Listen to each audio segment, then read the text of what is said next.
Madame, Mademoiselles, Messieurs, bonsoir. Bienvenue à votre journal du 30 octobre 2018. Voici le titre du journal.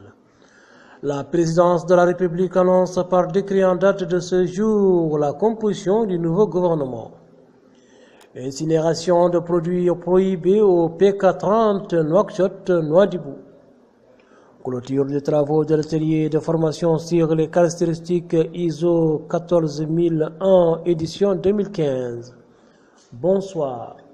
Avant de développer les titres, le courrier du président de la République, son Excellence M. Abdoul Abdelaziz, a adressé aujourd'hui un message de félicitations à son Excellence M. Recep Tayyip Erdogan, président de la République de Turquie, à l'occasion de la célébration de la fête nationale de la République de Turquie.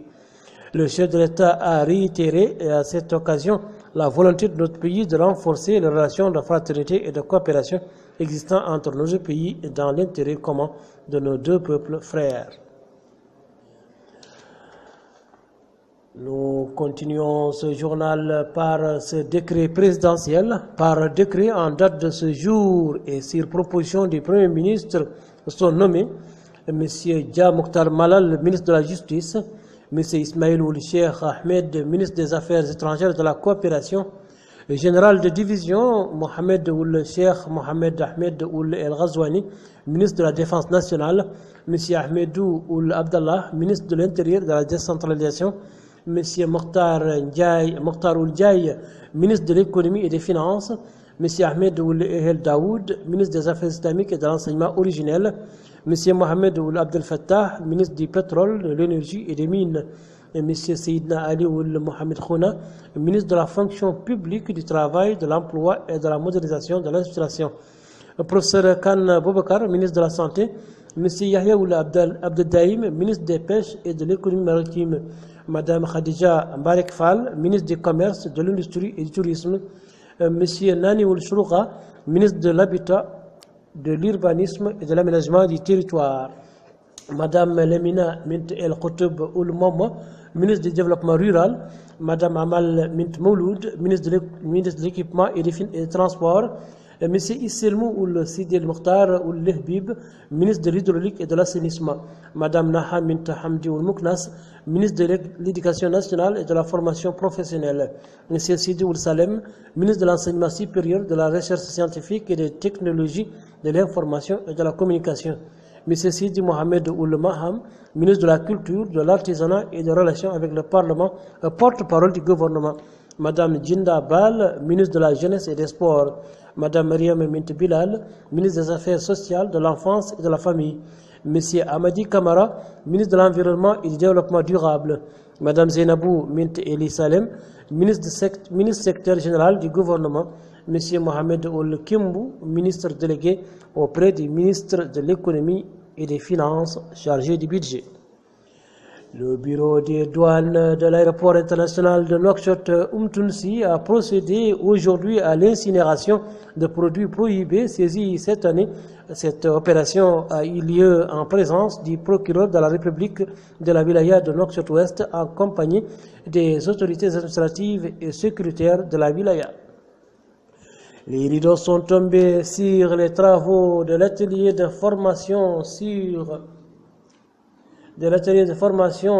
les caractéristiques ISO 14001 édition 2015. Cette rencontre est organisée par le ministère du Commerce, de l'Industrie et du Tourisme en collaboration avec le programme Qualité des pays de l'Afrique de l'Ouest exécuté par l'Organisation des Nations Unies pour le développement industriel.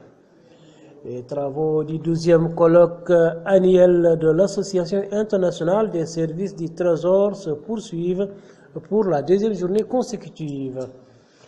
La direction de l'hygiène et de la salubrité publique relevant du ministère de la Santé, en collaboration avec l'ambassade des États-Unis d'Amérique et l'UNICEF, poursuit les travaux de l'atelier de formation sur les règles d'hygiène au profit de 30 infirmiers et de 14 structures sanitaires. Cette rencontre vise la formation d'une trentaine d'infirmiers médico-sociaux de certaines structures de santé des wilayas de Nouakchott Sud et de la Saba sur les règles de base de l'hygiène sanitaire comme le lavage des mains au savon, la stérilisation des mains.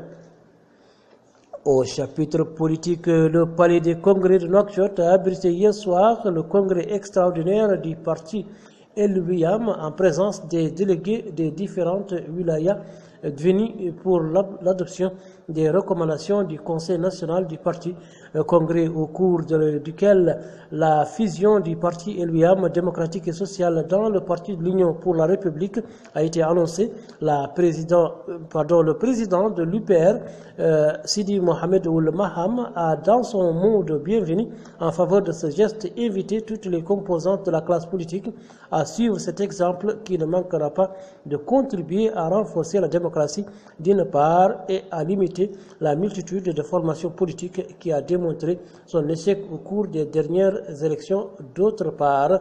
Il a ajouté qu'il existe des partis politiques menacés de dissolution par la force de la loi.